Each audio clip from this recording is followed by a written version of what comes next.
What's up, y'all? What's good? It's your boy Dame D from the What Up Though Show. Today I'm going to be talking about a story about a mother out of Maryland who pushed her son for 2 days on the swing until he died. I have audio and video of this situation, and I have it queued up, and after it's done, we'll get back to commentary. So give me 1 second. Here we go.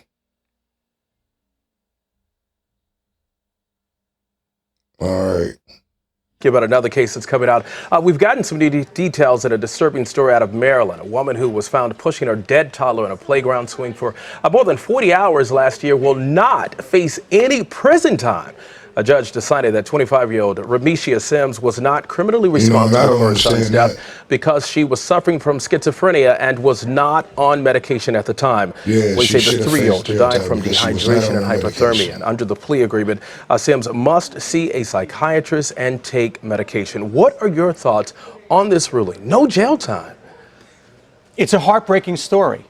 And we have to remember that there is a dead child, but we also have to remember what a crime is and what our criminal justice system is all about, which is it's about intent. You have to intend to commit a crime. You have to knowingly commit a crime. You have to know what you're doing. If you don't have that knowledge, if you don't have that intent, how can you be found guilty of a crime no matter how heinous it is? So therefore, if it is shown that I cannot understand and appreciate the nature and the consequences of my actions, if I cannot tell the difference between right and wrong, I cannot be held criminally responsible no matter how horrifying it is. And in this particular instance, look, take a look at what was happening after the fact. I would respectfully submit to you that swinging a dead child in a swing for 40 hours, that in and of itself gets you pretty well down the road that this woman did not have a clue as to what she was doing. So whether we like it or not, without that knowledge, without that intent, she is not criminally responsible, and the right thing was done. Well, have you ever seen a case like this? And if so, what could a defense attorney have done to convince the court to go in the other direction?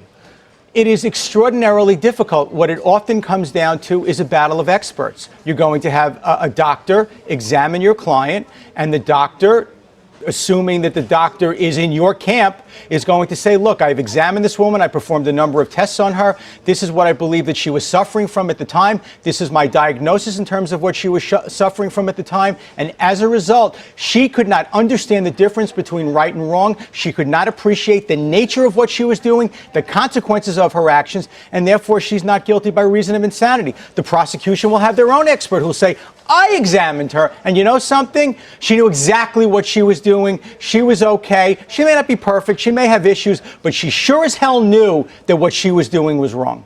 Randy, I could talk to you all day long and never get tired of listening to you. I'm free till about 6. You're free until about 6, all right? Thank you so much. Thank you very much. Okay, I'm going ahead and come out of here. Give me 1 second.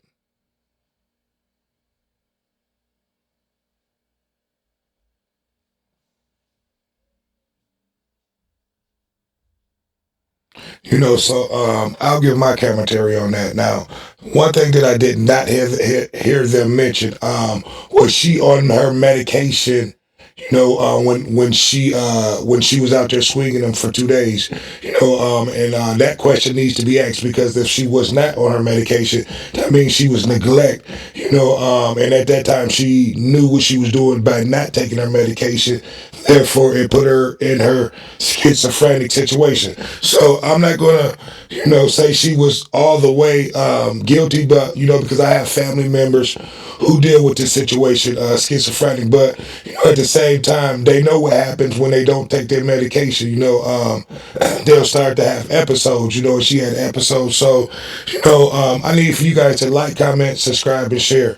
Tell me what you think about this situation. Me, in my opinion, I'm going to say she's part to blame, because more than likely she was not taking her medication. So but at the end of the day, I'm quite sure she was not trying to do any harm to her child. More than likely, she did not know what she was doing.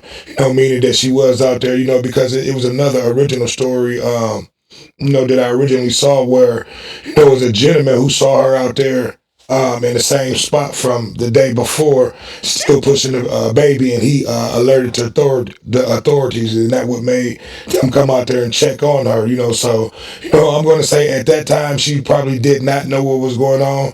But it was a chance she did not take her medication. So, but like I said, I need for you guys to like, comment, subscribe, and share. Let me know your opinion. And this is your boy Dame D, and I'm out. Peace.